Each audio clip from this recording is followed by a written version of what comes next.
Não existe imposto só para os outros. Essa visão libertária é sua fonte de informações descentralizadas e distribuídas. Com a aprovação do imposto sobre grandes fortunas na Argentina e na Bolívia, surgiu a discussão sobre a possibilidade de implementar esse imposto aqui no Brasil. Bom, que imposto é roubo, todo mundo aqui já sabe, não precisamos sequer avaliar a coisa do ponto de vista da ética libertária. É evidente que não é cabível tirar dinheiro de ninguém à força, qualquer que seja o pretexto. É sempre roubo. Não existe justificativa ética para expropriação coercitiva que não seja de ressarcimento. Mas mesmo vendo a coisa pelo ponto de vista utilitário, também podemos criticar essa medida. Para a população iludida ou conformada, parece boa e sem consequências ruins a ideia de um imposto somente para os outros, somente para os ricos, porque muitos acreditam que é possível haver esse tipo de coisa, imposto só para outras pessoas. Ninguém gosta de pagar imposto, mas muita gente não se importa que outros sejam obrigados a pagar, principalmente se argumentam que o dinheiro vai acabar beneficiando esta pessoa. Aqui não vamos gastar tempo explicando por que tal lei de imposto para os outros não funcionou em lugar nenhum do mundo. Sim, nunca funcionou, nem nunca vai funcionar, mas o socialista iludido vai sempre pensar: ah, mas é porque não era socialismo de verdade, aqui nós vamos fazer o certo. Ao contrário, nós vamos focar na proposta concreta e suas inevitáveis negativas consequências. Veja, tem um monte de projetos na Câmara Brasileira. De fato, a Constituição Brasileira, no seu artigo 153, inciso 7º, diz que compete à União instituir imposto sobre grandes fortunas nos termos da lei complementar. Nenhuma surpresa que o Congresso que fez essa Constituinte era ainda mais comunista que o Congresso atual. Mas, felizmente, embora tenham colocado essa besteira na Constituição, em momento algum fizeram a tal lei complementar, portanto não existe tal imposto hoje. Porém, das várias propostas que existem para regulamentar esse imposto, vamos dar uma olhada em uma específica que é bem típica, as outras são muito parecidas. É o PL 183 de 2019, de autoria de um rapaz lá do PSDB. Olha só, quanta surpresa, não é mesmo? Quem diria que o partido que um dia foi chamado de direita no Brasil está instituindo imposto sobre grandes fortunas. Segundo os esquerdistas comunistas do PSDB, quem pagaria esse imposto maior? Bem, as pessoas físicas. Empresas só pagariam se fossem de fora e somente em relação ao patrimônio dentro do Brasil. Para entender melhor, vamos aos números. A tributação seria cobrada sobre o patrimônio líquido superior a 12 mil vezes o limite mensal de isenção da pessoa física no imposto de renda.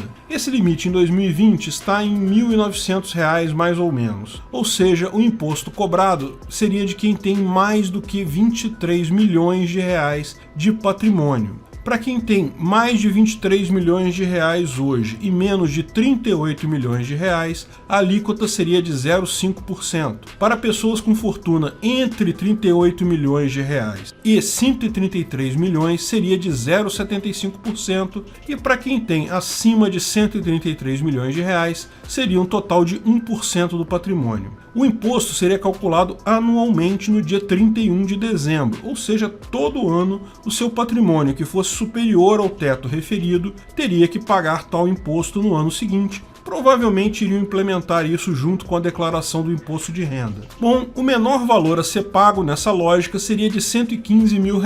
Com isso, dá para comprar um título de cidadania em vários países da América Latina. Só uma dica: ali no Caribe tem várias ilhas que são especializadas em vender cidadania. É muito fácil o processo, não leva nem 2 meses. Embora você não possa levar os seus bens imóveis para esse país, bom, os que não forem imóveis você pode levar.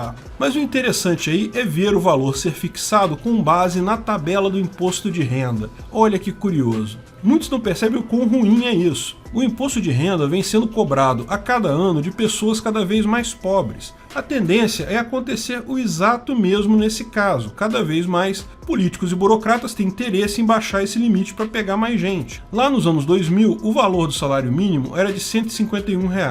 O limite para isenção do imposto era de R$ 900.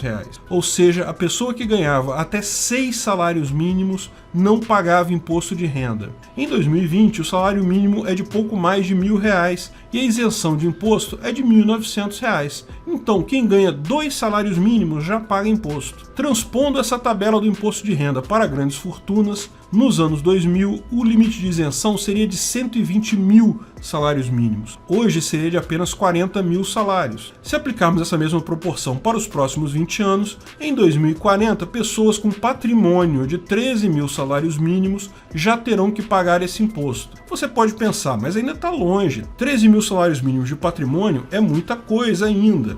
Mas repara como é que está caindo. Daqui a pouquinho chega em você, meu amigo. E políticos sempre serão criativos para roubar mais. Uma vez passada essa lei que cobra imposto sobre o patrimônio de outras pessoas, certamente sempre haverá uma pandemia, uma crise, algum problema em alguns anos, e eles vão lembrar que se abaixar um pouquinho o limite, pode-se usar o valor arrecadado para atacar a doença ou atacar a crise ou qualquer coisa assim. Meu amigo, depois que entrou a cabecinha, você já sabe, imposto não tem ombro. Isso tudo não é porque os políticos aumentam nominalmente o imposto. Basta eles mudarem a tabela de isenção do imposto de renda e pronto, já está cobrando mais. Essa é a melhor ferramenta na mão do político. Basta não fazer nada que a inflação, o imposto inflacionário, se encarrega de aumentar naturalmente o valor do imposto, já que o Brasil tem essa esquizofrenia de alíquotas variáveis. Quando dizemos que o Estado só tende a aumentar, esse é um ótimo exemplo de como acontece. Por mera inércia, os impostos vão sendo cobrados de uma parcela cada vez maior das pessoas, não porque as pessoas ficam mais ricas, mas porque o dinheiro vai perdendo valor exatamente como programado pelo Estado. Além disso, tem o problema do valor em si. O valor do patrimônio, aliás, o valor de forma geral, não é objetivo, como todos sabem. Pior, valor de bens só podem ser apurados de fato no momento que são negociados. Um bem patrimonial, um imóvel, é muito difícil de estabelecer o valor se você não acabou de comprar ou de vender ele. Mas isso não é problema, porque, como o legislador colocou, o burocrata pode estimar o valor do seu bem se suspeitar que você teve má fé na declaração. Você sabe, esse tipo de coisa já é prática recorrente. O seu IPTU é pago com base no valor que o burocrata da prefeitura acha que vale seu imóvel. Não importa quanto você comprou ele ou qual o valor do mercado real dele. Quando há uma bolha imobiliária, o valor dos imóveis sobem, as prefeituras rapidamente correm para reajustar o valor dos imóveis porque podem cobrar mais caro. Fizeram isso aqui no Rio de Janeiro nos anos 2010. Quando vem a crise, como estamos hoje, e o valor desaba, curiosamente, ninguém lembra de fazer um decreto para diminuir o valor dos imóveis. Apesar de que, você sabe, muita gente tem sucesso entrando na justiça exigindo essa correção. Mas no final das contas, o governo jamais vai reduzir por conta própria. Se você tem mais de 2 neurônios funcionais conectados, já deve estar pensando numa forma básica de burlar esse pagamento de imposto sobre o patrimônio, como, por exemplo, transferir o patrimônio para a empresa. Muitos já fazem isso hoje.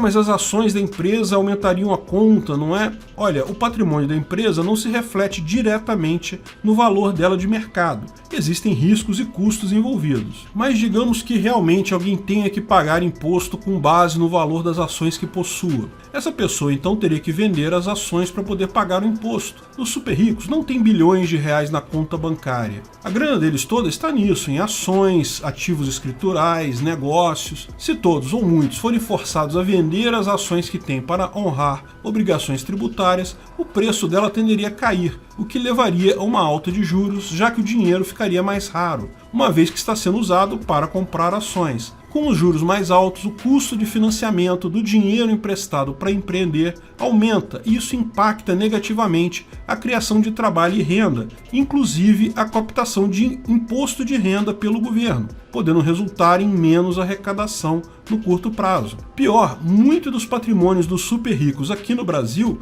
está em títulos do governo. O governo forçando essas pessoas a vender títulos para pagar imposto pode acabar derrubando o valor dos títulos do governo, dificultando o governo de colocar novos títulos no mercado. No final das contas, acaba gerando mais prejuízo para o governo do que eventual ganho no valor apurado de imposto. E isso tudo se os super ricos aceitarem não simplesmente sair fisicamente ou financeiramente do país.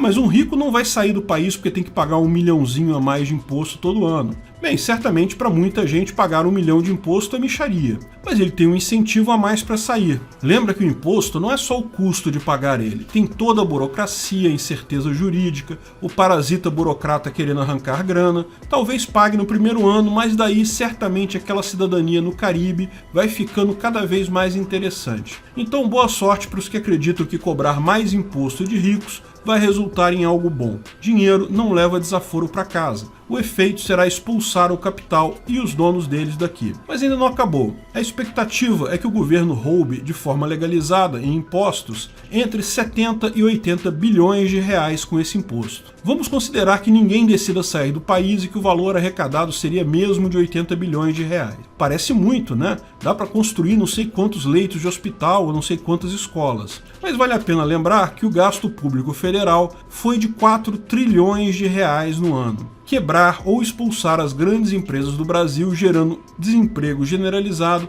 serviria para cobrir os custos de uma semana de gasto federal. É isso aí, uma semana de gasto do governo. Pior é ver que o legislador sabe disso, tanto que ele diz no projeto dele que o objetivo é reduzir a concentração de renda, não arrecadar dinheiro. Lógico, caro deputado, é lógico que é reduzir a desigualdade de renda, mas curiosamente, ao invés de remover impostos dos pobres, vocês aumentam dos ricos, né? Lógico, não existe opção na cabeça do legislador para reduzir imposto de alguém, porque o objetivo do Estado é só roubar mais e eles não conseguem nem mentir direito. Se o objetivo do imposto não fosse arrecadar, fosse apenas diminuir a desigualdade de renda, por que não remover imposto dos pobres? Por que criar imposto para os ricos? Não tem jeito, é uma desculpa que eles arrumam para roubar mais a sociedade. É sempre assim. No final das contas, quem mais vai sofrer as consequências com esse imposto sobre os mais ricos são todos aqueles que ainda estão tentando sair da pobreza. Esse imposto sobre quem pode gerar empregos somente aumentaria o desemprego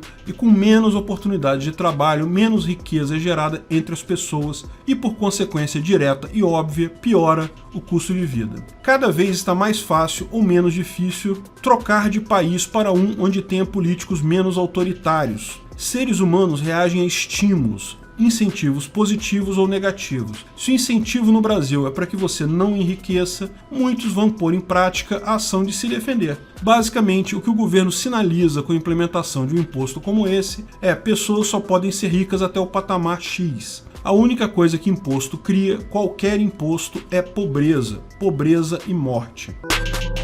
Obrigado pela audiência. Esse artigo foi sugerido e escrito por Liberold, revisado por Stanley Calderelli e narrado por Peter Turgoniev.